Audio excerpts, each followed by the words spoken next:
Bonjour à tous. Alors, j'ai un énorme challenge. Je suis le dernier obstacle avant le déjeuner et les ateliers. Et en plus, vous savez que les ressources attentionnelles, c'est quelque chose qui s'épuise très très vite. Et normalement, même si les interventions ont été passionnantes, après 3 heures, vous n'avez plus aucune ressource attentionnelle. Donc, comme je n'ai pas prévu de faire un numéro de claquette, j'ai un défi pour vous intéresser. Et en plus, c'est à partir d'un mot très bizarre. Alors, je ne suis pas sûr que quelqu'un parmi vous aussi, au moins une personne, ait entendu parler de ce mot, le nudge. Est-ce que vous êtes familier avec ça ? Ah, un petit peu quand même, ça progresse, tant mieux. Alors, c'est un mot anglais qui veut dire coup de pouce. Et je vais essayer de vous expliquer, ce que c'est, pourquoi je suis convaincu que c'est utile sur beaucoup de problématiques, y compris celle du sexisme, mais plus que vous expliquer, ce que j'ai comme objectif, c'est de faire de vous des ambassadeurs de cette approche et des sciences comportementales dès après cette présentation. Alors j'attaque avec ce gros challenge. Alors je vais commencer par des petits exemples pour vous expliquer qu'est-ce que le nudge avant de remonter sur d'où ça vient et en quoi ça pourrait être formidablement utile par rapport à la problématique dont on parle depuis le début de la matinée. Alors en nudge, c'est simple, on a un objectif et un seul. Il y a un comportement A existant. Je veux encourager, c'est un mot très très important en nudge, on n'oblige à rien, je veux encourager un individu à adopter un comportement B qu'on considère comme bénéfique pour lui-même, la communauté ou la planète.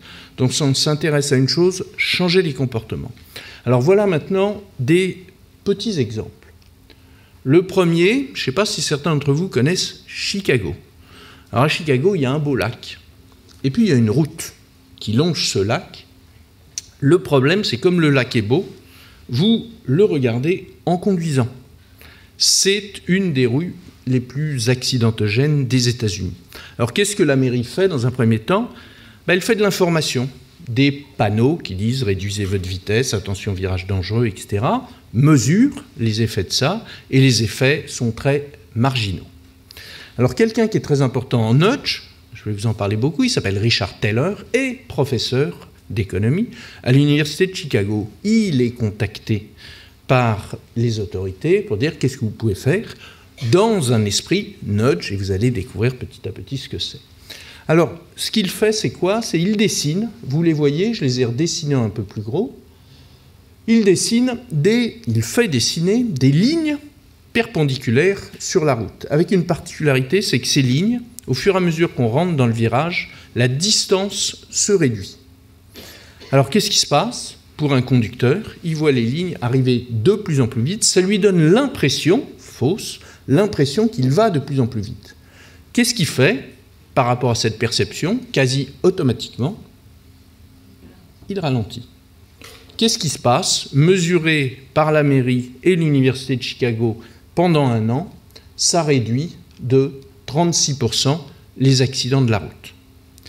L'esprit du nudge, c'est quoi ? C'est je crée ce que nous on appelle une architecture de choix qui va encourager des individus à adopter un comportement. Alors si vous avez envie de faire du 120, vous faites du 120, ce n'est pas les petites lignes qui vont vous gêner. En revanche, on assume d'avoir un objectif de changement comportemental. Donc on ne cherche pas en nudge à convaincre, on ne cherche pas à informer, on cherche à faire changer de comportement.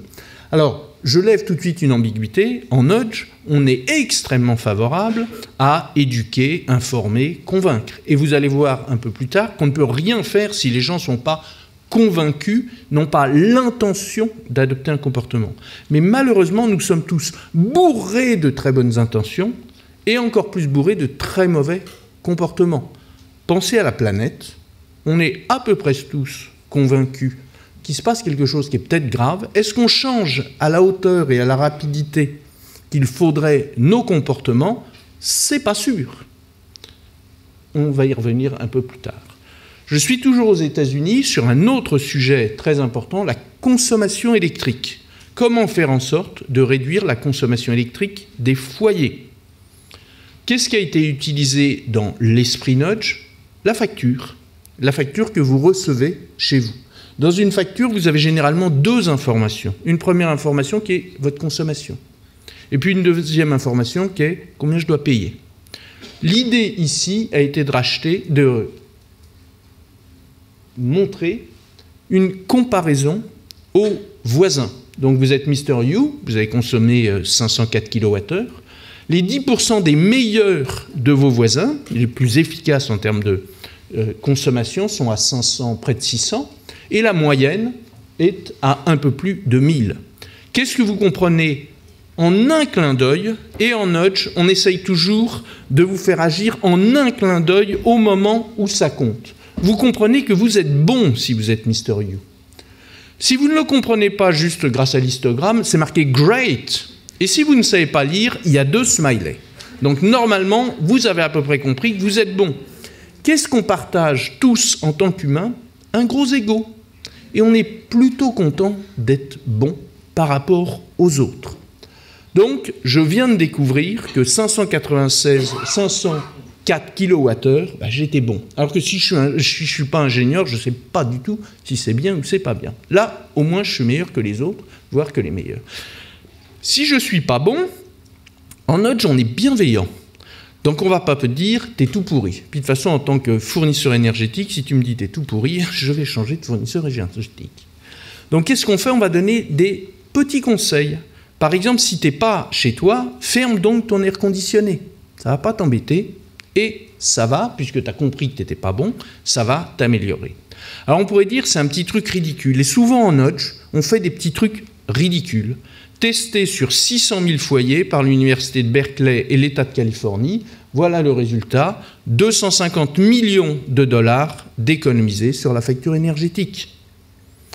Donc qu'est-ce qu'on crée? C'est pour ça qu'on appelle ça la théorie du coup de pouce, la théorie de l'incitation. On va, et c'est à chaque fois le secret du nudge, activer à partir d'une idée, un facteur d'influence dont on sait, et c'est là que je vais vous parler sciences comportementales, qu'il est particulièrement puissant. Ici, ce sont l'idée d'ego, de comparaison sociale. Donc quand j'active cette idée sur quelque chose dont le ROI est absolument puissant, puisque quel est le coût de l'envoi de la facture? Il était déjà envoyé, l'information je l'ai, je change juste une information et la manière dont je la présente, et ça économise 250 millions de dollars.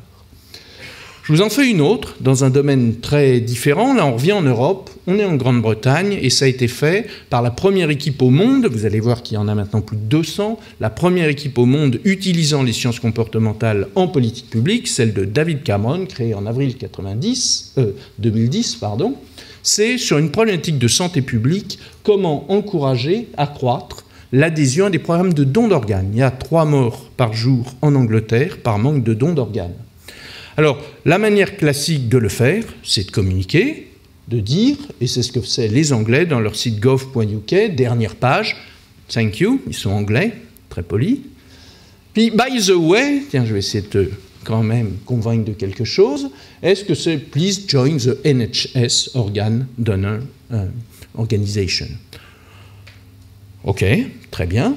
Alors, qu'est-ce que fait l'équipe de nudgers de Cameron? Ils vont changer 2 petites choses. Une première, ils vont mettre un petit logo rouge. On appelle ça en nudge faire de la science, c'est-à-dire comment je peux te faire monter en présence à l'esprit un élément dont je sais par ailleurs qu'il va pouvoir être important dans ta décision. Donc là, j'ai ce petit logo rouge, il sert à quoi? À capter 1 seconde de mon attention. Pour faire quoi? Pour lire la phrase à côté qui a été retravaillée. Cette phrase, qu'elle dit? Elle dit « Chaque jour, des milliers de personnes qui voient cette page décident d'adhérer. » Et c'est tout. Qu'est-ce qui se passe quand vous lisez cette phrase-là? Il y a des milliers de personnes qui ont adhéré. Bon, si j'ai plutôt l'intention d'adhérer, mais que je ne l'ai bien sûr pas fait, tout d'un coup, parce que nous sommes des êtres éminemment sociaux, quand on se sent partie d'une communauté, on a plutôt envie de faire le bien de cette communauté. Alors qu'est-ce qui se passe? Testé pendant 1 an par le gouvernement anglais, une page l'un, une page l'autre. Donc là encore, le coût, il est 30 secondes du webmaster. Le résultat, c'est plus 96 000 adhésions au programme de dons d'organes. le coût, il est 0. Donc, vous pouvez changer les comportements des gens sur des problématiques extrêmement diverses, juste en travaillant ce qu'on appelle, nous, l'architecture de choix, c'est-à-dire en développant des idées qui vont activer des facteurs d'influence dont on sait qu'ils sont puissants. Je vous fais un dernier exemple et je pense que vous aurez compris l'esprit du nudge, et après je vais essayer de revenir sur d'où ça vient et comment ça pourrait être utile sur la problématique de lutte contre le sexisme. Là, on est à nouveau aux États-Unis, à nouveau une problématique de santé publique. Quand on observe le personnel médical se laver les mains, vous savez que c'est une problématique importante, autrement c'est bonjour maladie nosocomiale. Malheureusement, dans les services de soins intensifs, seuls 15%, c'était dans les 10 plus gros hôpitaux américains, seuls 15% des personnes se lavent les mains à chaque fois qu'ils doivent le faire. 15%. Pourquoi? Est-ce que c'est un problème d'information? Non, ils savent absolument que c'est important. Est-ce qu'ils ont envie de le faire? Ben oui, c'est leur vocation de nous sauver la vie et pas de nous filer des maladies. Sauf que, qu'est-ce qu'ils font? Ils cavalent. Et comme je suis un humain et pas un énorme robot, j'ai pas tout en tête à tout moment. Alors qu'est-ce qu'on fait en nudge? Puisque surinformer ne sert à rien. Je suis informé, je sais qu'il faut que je le fasse et je veux le faire. Eh bien en nudge, on va créer un petit diffuseur d'odeurs citronnées à l'entrée des centres de soins intensifs. J'arrive, normalement si je suis humain, je respire, je sens l'odeur citronnée et il y a une association entre cette odeur citronnée et la notion de propreté. Alors qu'est-ce qui se passe quand on fait ça? Alors les gens continuent à cavaler, donc on est loin d'être à 100%, mais on est à 47%. Sur un truc aussi bête qu'un petit diffuseur d'odeur citronnée, nous on appelle ça un rappel automatique. Comment faire en sorte que le contexte vous aide à faire quelque chose que vous voulez faire, mais que les circonstances vous amènent à oublier. Donc voilà l'esprit du nudge, créer un environnement, un contexte qui va vous aider à prendre des décisions que vous avez plutôt envie de prendre. Alors, d'où tout ça vient et pourquoi est-ce que c'est puissant?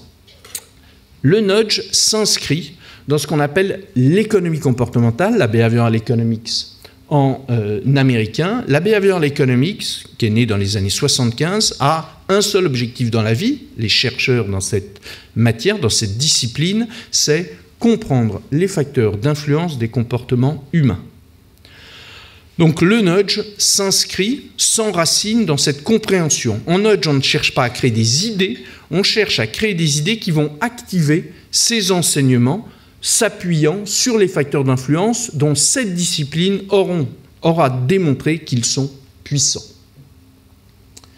Alors, quelques mots sur... Mais qu'est-ce qu'on a appris avec cette discipline? Alors, d'abord, le premier élément à dire, on a maintenant 6 prix Nobel d'économie qui se réclament des sciences comportementales et de l'économie comportementale. Donc, on n'est pas en train de parler d'une petite théorie cachée dans un coin ou du dernier truc de consultant. On est en train de parler d'une compréhension totalement renouvelée des processus de décision humains. Le premier, il s'appelle Daniel Kahneman. En 2002, ce qui est intéressant, c'est qu'il gagne le prix Nobel d'économie. Il est psychologue, hein. Donc ça dit déjà beaucoup sur qu'est-ce qu'on a renouvelé. Le dernier, il s'appelle Richard Thaler, vous vous souvenez, le gars des petites bandes de l'université de Chicago. Et pourquoi il gagne le prix Nobel en 2017? Pour son livre qui s'appelle Nudge. Donc c'est quoi sa grande idée? Maintenant qu'on commence à bien comprendre qu'est-ce qui influence les gens, qu'est-ce que j'en fais? Comment je transfère cette compréhension en action? Et c'est ça, le nudge.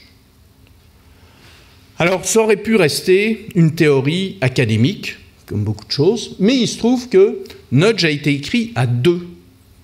Richard Thaler et Cass Sunstein, qui est professeur à Harvard, professeur de droit, et ami de Barack Obama, qui est l'un des premiers lecteurs de nudge. Vous voyez la photo, Cass à droite, Obama au centre, ça j'ai peut-être pas besoin de le préciser. Donc quand nudge sort, c'est-à-dire en 2008, Obama le lit, en 2009 il est élu et il appelle Cass Sunstein à la Maison-Blanche pour diriger l'Office d'information et de régulation des politiques publiques américaines pour appliquer le nudge. Alors là, c'est un point de départ dans le monde anglo-saxon. En 2010, c'est David Cameron qui est le premier à créer une équipe qu'on appelle la Behavioral Insight Team, Nudge Unit surnommée par les journalistes. 7 personnes à cette époque, 190 maintenant. C'est le début.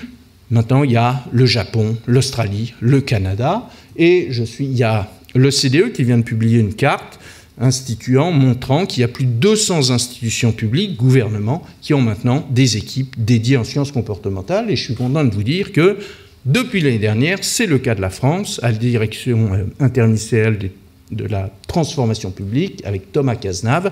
Il y a 12 projets en cours majeurs sur la transformation de comportement sur des grands axes de politique publique.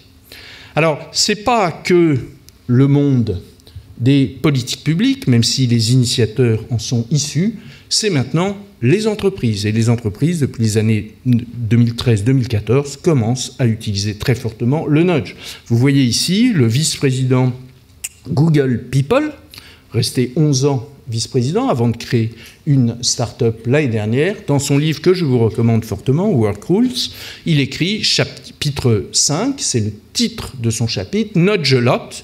Et qu'est-ce qu'il raconte dedans? Les nudges sont un mécanisme incroyablement puissant pour améliorer les équipes et les organisations. Donc vous me voyez petit à petit arriver de l'univers des politiques publiques, j'arrive sur les entreprises pour arriver ensuite sur notre question du sexisme. Voilà un certain nombre d'entreprises qui ont utilisé le nudge dans des domaines très très différents. C'est en énergie, en transport, en banque, en santé privée, en santé publique, dans les ministères, dans le domaine du luxe, sur tout un tas de changements comportementaux, puisqu'en fait, le nudge s'intéresse non pas à un secteur, mais à un thème, changer les comportements. Alors pourquoi cette dynamique mondiale, aussi bien en politique publique que dans le domaine des entreprises? Parce qu'il y a une efficacité prouvée dans les changements comportementaux. 2, parce que c'est à partir d'actions qui sont souvent à coût réduit. Donc il y a derrière ça une notion de ROI. Je suis efficace avec un ROI qui est plutôt puissant. Alors je vais vous dire tout à l'heure que c'est loin d'être de la magie et que c'est au contraire de la science en action et qu'il faut être très très rigoureux parce qu'on peut créer des nudges très puissants, on peut créer aussi des nudges très bullshit. Donc, c'est pas je claque des doigts et j'invente une petite idée facile qui va révolutionner les comportements, c'est, vous allez voir, c'est ce que je vais partager, un peu de difficulté, un peu de rigueur, un peu de science pour arriver à créer ces idées qui changent les comportements. Alors, pourquoi le nudge est puissant? Et je vais revenir sur les 2 grands enseignements. Alors, c'est très prétentieux de faire 2 slides sur 40 ans de recherche mondiale pour comprendre les comportements, mais néanmoins, je tente le défi. 1, il faut oublier que nous soyons des êtres rationnels. Nous sommes des êtres humains, c'est-à-dire des êtres faillibles, influencés par les autres, influencés par nos émotions, influencés par le contexte et influencés par ce qu'on appelle des biais cognitifs, qui sont des illogiques permanentes de décision. Et on va voir que ça va avoir des conséquences absolument majeures sur les actions que tous les jours on essaye de prendre pour faire changer de comportement les gens. Alors, je vais vous présenter une petite expérimentation qui a été répliquée plusieurs dizaines de fois dans le monde et que je trouve très amusante. Alors pourquoi? Parce que je suis un nudger, et les nudgers nudger des psychologues, là, c'est un fantasme absolu. Donc, c'est dans une université anglaise. Dans cette université, il y a 80 psychologues qui ont décidé d'avoir un pot commun où ils mettent un peu d'argent pour financer leur petit déjeuner. Donc, chacun met ce qu'il veut, etc. Et le méchant nudger a mis, une semaine sur 2, une petite affiche, que vous voyez au-dessus, soit une affiche avec des yeux, soit une affiche avec des fleurs. Bon. Un homme rationnel ne devrait pas modifier son comportement de don par rapport à une affiche. On est à peu près d'accord. Bah oui, mais je vous dis qu'on n'est pas des hommes rationnels, mais des hommes ou des femmes, si je veux utiliser les 2 genres. Alors, qu'est-ce qui se passe? Je multiplie par 3 les dons quand il y a le poster avec les yeux qui me regarde, dupliqué dans le monde entier. Comment ça se fait? Nous sommes des êtres éminemment sociaux. La simple idée que quelqu'un pourrait me regarder suffit à me faire changer d'avis. C'est juste une petite illustration de notre irrationalité. Alors on peut dire elle est anecdotique, elle est etc. etc. Oui, c'est vrai. Sauf qu'après, voilà une étude réalisée par le Center for Disease Control and Prevention aux États-Unis. 40% des morts prématurées aux États-Unis, c'est-à-dire par rapport à l'âge, l'espérance de vie attendue, sont dues à ce qu'ils appellent des causes évitables, c'est-à-dire à nos décisions informées. Le tabac, l'alcool, la cigarette, le manque d'exercice physique, l'absence de ceinture de sécurité, de port de casque, la drogue, etc. 40% des décès sont liés à des décisions personnelles. Je reviens sur la planète. La planète, peut-être qu'on est en train de faire la chose la plus grave pour notre espèce. Est-ce qu'on le sait? Oui. Est-ce qu'on nous en parle tous les jours? Oui. Est-ce qu'on change nos comportements tous les jours? Encore une fois, ça se discute très fortement. L'espèce va peut-être disparaître alors qu'on sait tous le danger qu'il y a. Donc nous sommes des êtres irrationnels. Et qu'est-ce que ça veut dire pour des praticiens très concrets? Ça veut dire former, éduquer, informer, c'est primordial. Mais si notre objectif, c'est faire changer les comportements, il faut parfaitement savoir que ça n'est qu'une première étape. Et si c'est juste former qui nous laisse croire qu'on va changer les comportements, on se trompe. Bénéficier de la bonne information ne suffit pas à nous faire changer de comportement. Alors moi, j'aime bien le point 4, « Be nicer to my wife » et « Try to be nicer to my ex-wife ». J'avais peut-être une intention louable, mais visiblement, j'ai raté. Alors, le deuxième grand enseignement, et là, si vous avez un bouquin, moi j'ai écrit 3 bouquins sur les applications du nudge, mais il y en a un qu'il faut lire bien avant les miens, qui s'appelle « Predictably Rational ». C'est vraiment moi qui décide en français, de ce prof qui est un génie. Regardez ses TED Talks, il a fait une dizaine de TED Talks à plusieurs millions de vues chacun. Voilà sa citation d'Anne Ariely de la Duke University. « Nous sommes réellement beaucoup moins rationnels que ce que la théorie économique considère. » Ok, c'est ce que je vous ai dit, c'est le premier enseignement. Plus encore, ces comportements irrationnels qui sont les nôtres ne sont ni aléatoires ni insensés, ils sont systématiques. Et puisque nous les répétons encore et encore, le mot que vous loupez, c'est le plus important, prévisible. Et le nudge est inscrit là-dedans. Si je sais à l'avance nos illogiques de décision, à ce moment-là, je vais pouvoir les anticiper pour créer des actions plus puissantes. Et c'est là-dedans que s'ancre le nudge. Est-ce que c'est de la rocket science, comme disent les Américains? Non, vous tapez Google biais cognitif, behavioral science, vous allez avoir une belle liste de biais avec une explication très claire sur les effets de chacun de ces biais. Alors, vous en voyez quelques-uns en rouge. Il y en a un que je vais prendre ici, c'est stéréotype. Voilà, parce qu'il est un peu dans notre sujet. Une étude qui est faite chaque année dans les grandes universités américaines. Vous la connaissez peut-être, Howard Rosen versus Heidi Rosen. On décrit le même personnage aux étudiants et étudiantes. Dans un cas, c'est Howard, c'est donc un garçon. C'est un vrai cas. Il a fondé des compagnies tech, il est dans la Silicon Valley, il est devenu un grand dirigeant d'Apple, il est devenu ensuite un venture capitaliste, bon, etc., etc. Très bien. Deuxième cas de figure, c'est-à-dire qu'à d'autres parties des classes, on le présente comme Heidi Rosen, avec exactement de la même manière. Et puis après, on demande, est-ce qu'il est compétent? Est-ce qu'il est en gros sympa? Est-ce que je voudrais travailler avec lui? Et est-ce que je l'aime, cette personne? Quand c'est Howard, il est compétent, et je l'aime bien, et je le recommanderais, et je travaillerai bien avec lui. Quand c'est Heidi Rosen, la femme, elle est compétente, mais elle ne doit pas être sympa, je ne veux pas travailler avec elle, et je ne veux pas la recommander. Y compris chez les jeunes femmes américaines de 25 ans. Donc, le poids des stéréotypes, mais je pense qu'on est tous convaincus ici dans la salle, il est un peu terrible. Et ce qu'il faut savoir, c'est que ce n'est pas parce qu'on connaît les stéréotypes, qu'on connaît l'effet des stéréotypes, que ça nous évite de tomber dedans.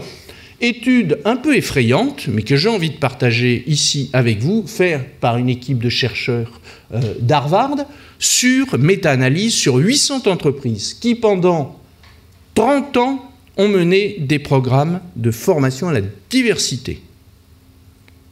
Et ces méchants chercheurs ont regardé quelle est l'évolution de la diversité dans la force de travail, dans les équipes. Aucun lien. Je forme, mais si je ne fais que former, il ne se passe rien. Donc en gros, la formation, elle est indispensable parce que ce que je vais vous dire, il y a une énorme limite au nudge. Si tu n'as pas l'intention d'adopter un comportement, je peux tout faire en nudge, je ne réussirai pas à faire changer le comportement. Donc la formation, elle est indispensable pour faire naître l'intention. Mais elle n'est absolument pas suffisante pour faire changer les comportements. Et c'est exactement comme les illusions visuelles. Vous savez que ce sacré rond orange, il a la même taille, mais vous ne pouvez pas vous empêcher de penser quand même qu'à droite, il est plus gros qu'à gauche, ou que la ligne d'en bas, elle est plus grande que la ligne. Les illusions mentales et les biais cognitifs, c'est de la même nature. Donc la formation est insuffisante. Je reprends la photo que j'ai vue ce matin. Et à quoi ça conduit? Ça conduit à ça. Bravo les deux qui sont là, mais il y a du boulot quand même. Hein. Alors, je voudrais terminer sur comment on conçoit des nudges efficaces. Et j'ai repris là l'une de nos interventions dont je suis très fier et honoré. Et merci Isabelle, au premier rang de E4She pour nous avoir permis de participer à ça. On a travaillé pour l'ONU sur comment on peut appliquer les sciences comportementales pour faire en sorte que ce mouvement E4She atteigne son objectif de 1 milliard d'hommes qui soutiennent la cause de gender equality. Et quand on a changé le site internet, on a multiplié par 12, juste en le nudgeant, le taux de conversion entre les visiteurs et les commitments, comme on dit. Alors, le nudge, c'est pas de la magie, c'est du process. Et c'est quoi ce process? C'est vous avez des leviers. Les leviers, c'est quoi? On en a parlé ce matin, c'est les process, ok.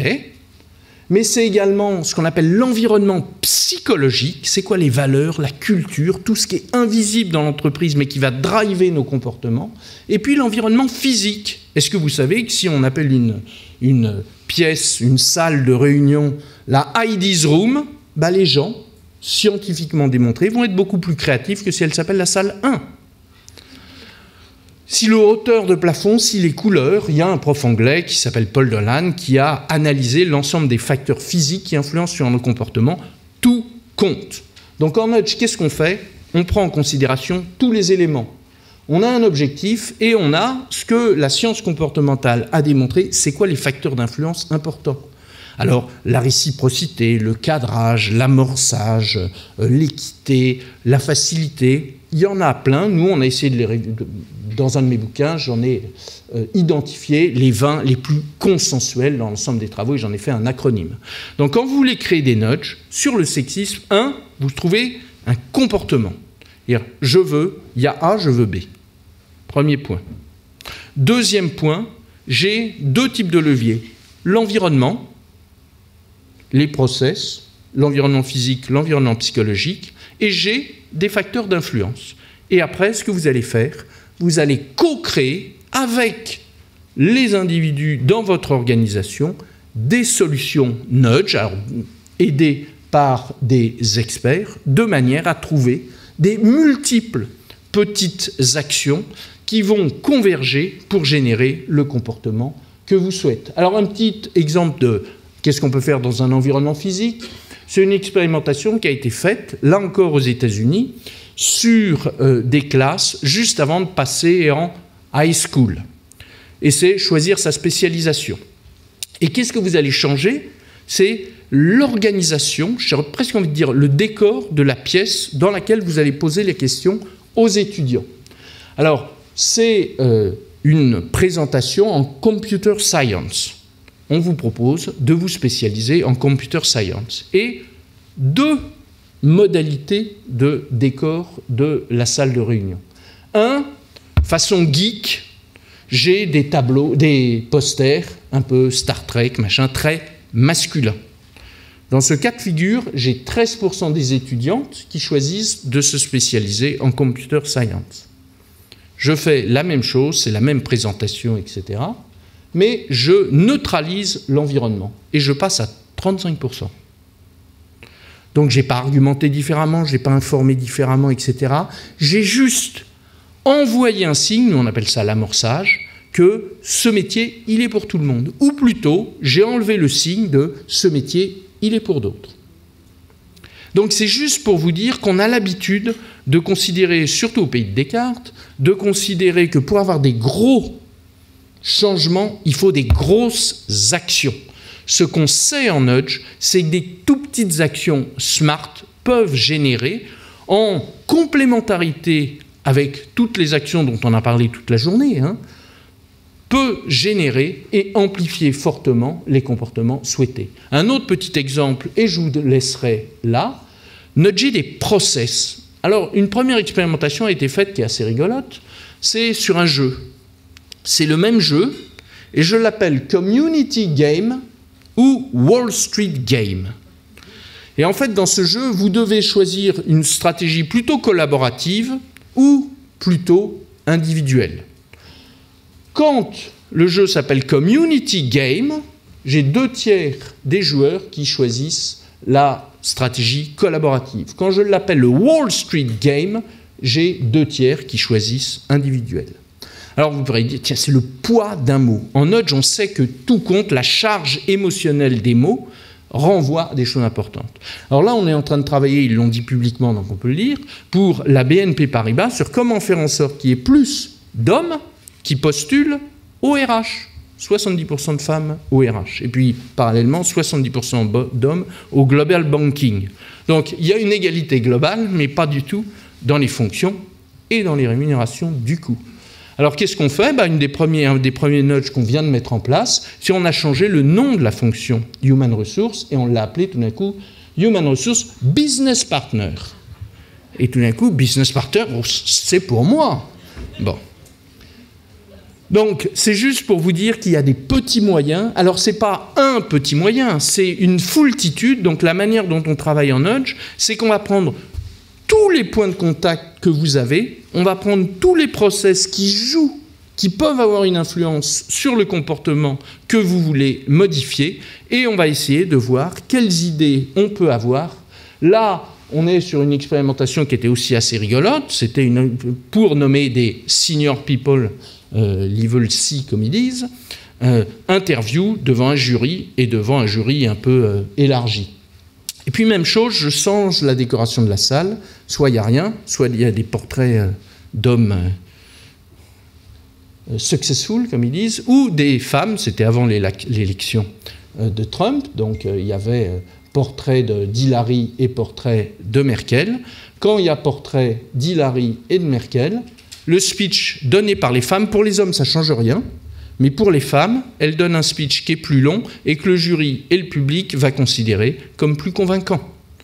J'ai donné un boost de confiance, non conscient en l'occurrence, juste avant, dans la salle de préparation avant l'interview, aux femmes candidates. Alors, je vous laisse là-dessus, et si vous avez un autre bouquin à lire, à part celui d'Anne Ariely, c'est celui d'Iris Bonnet, qui est prof à Harvard, qui a écrit un bouquin qui s'appelle What Works, qui travaille sur la gender equality, qu'est-ce qui est démontré en sciences comportementales sur les actions les plus efficaces pour générer le succès attendu. Nous pouvons réduire les inégalités de genre, les sciences comportementales sont le plus utile et le moins utilisé des outils dont nous disposons. Merci, et puis bonne suite. Merci beaucoup. Merci.